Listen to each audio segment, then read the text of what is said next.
Years ago, there was a man that you probably have his Bible, the Dake Bible. Well, you might have his Bible. I don't know. If you don't, you ought to get one. Okay.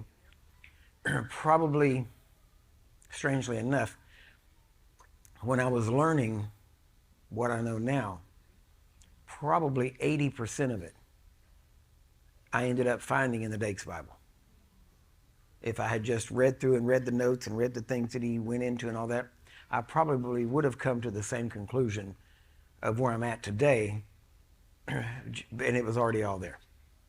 I mean, it's amazing. It is sometimes, though, he does slightly contradict himself, because he will say, for instance, the one thing I know he contradicted him. It's the only thing I know he contradicts himself on. There's probably more, but I don't know it. But he said, talking about the apostles, he said, if we could find men of this character again, then we would see apostolic ministry again. And he said, but that seems to be very hard to find. So in that situation, it's true.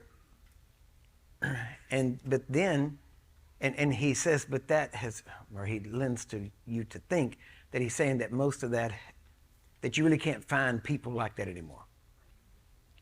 But then he goes into and says that apostolic ministry should be, anybody, well, what he says is that anybody could move into these things if they're called of God into it, and they can move into it. But it's almost like he contradicts himself in how strong he said, but we can't find people like that. So it's almost a contradiction. It's not a big contradiction. It's not like he said, we have apostles, and he turned and said, well, we don't have apostles. It wasn't like that.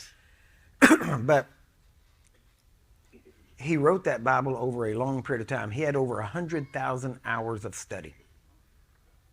Dr. Summerall knew him personally. He preached at Dr. Summerall's church a couple of times.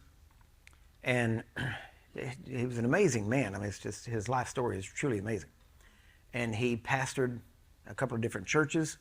He actually ended up in Zion, Illinois at one point, and bought John Alexander Dowie's, one of the houses. Well, it was a building, not a house. It was called a carriage house. It's where they kept the horses and the carriages and that kind of stuff.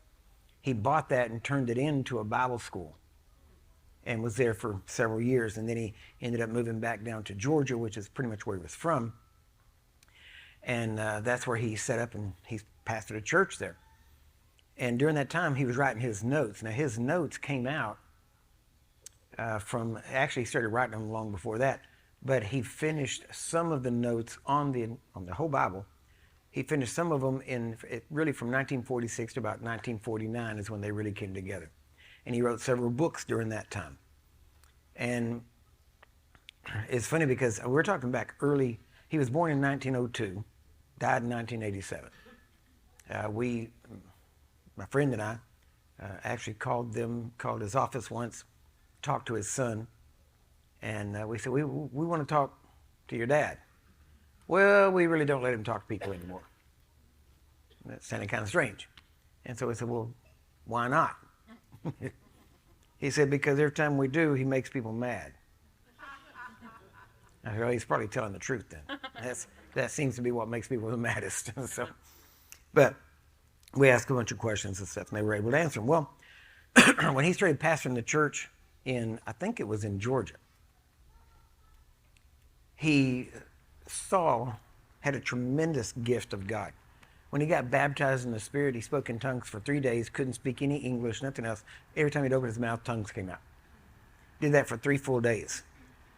By the time that was over and he could speak English again, you could ask him any verse in the Bible.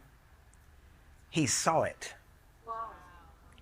And he would tell you what it said, tell you the meaning, tell you the references that it went back to, tell you the scriptures that connected to it, and tell you the Greek or Hebrew words that were there and their definition.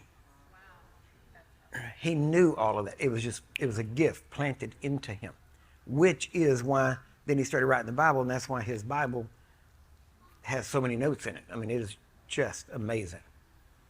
And a lot of people have said different things about him. Jimmy Swaggart actually one time said that Dake's Bible was his Bible college. And so he went through a lot of that stuff. So I'm just saying this man had a tremendous gift. And what he decided to do when he pastored a church, he had a Wednesday night class that everybody would come together that were what he considered his serious Christians. And so they started going through the Bible. He said, here's what we're going to do. He had been in Pentecost for a long time, but had not really seen in Pentecostals the power of God. He had seen their excitement. He had seen their emotions. He had not seen the power. So he said, we got to figure this out, because what we're seeing, how we're living, ain't what the Bible describes. So he said, we're going to start in Matthew. And so their Wednesday night class, he opened the Bible, Matthew 1:1, started going through it, just reading every scripture. And as he went through, even the begats, he went through all of that. And then he said, now he said, to be in this class, you have to agree to make to this statement. When we find something it says to do, we're going to close the book, get up, go do it. When we've done it, we're going to come back in, we'll sit down, we'll go to the next verse. And he started doing that. And when he started doing that, amazing things started happening in his congregation. And out of his congregation came a whole lot of the early Pentecostal preachers. I mean, a lot of them. And so they started going out, and most of them started walking in power, just as they did the work. Now, the thing that I noticed about that, because I've talked to a couple of people that were with him during that time, and they said things just changed instantly. They said the entire atmosphere changed. And what hit me with that when they're talking, I'm like, so this means that, and now this is common thinking to us, but that means I can open the Bible and look at it and say, oh, it says do that, then I can lay down the Bible and go do it. I don't have to be led. Don't have to have a tangible leading. Now,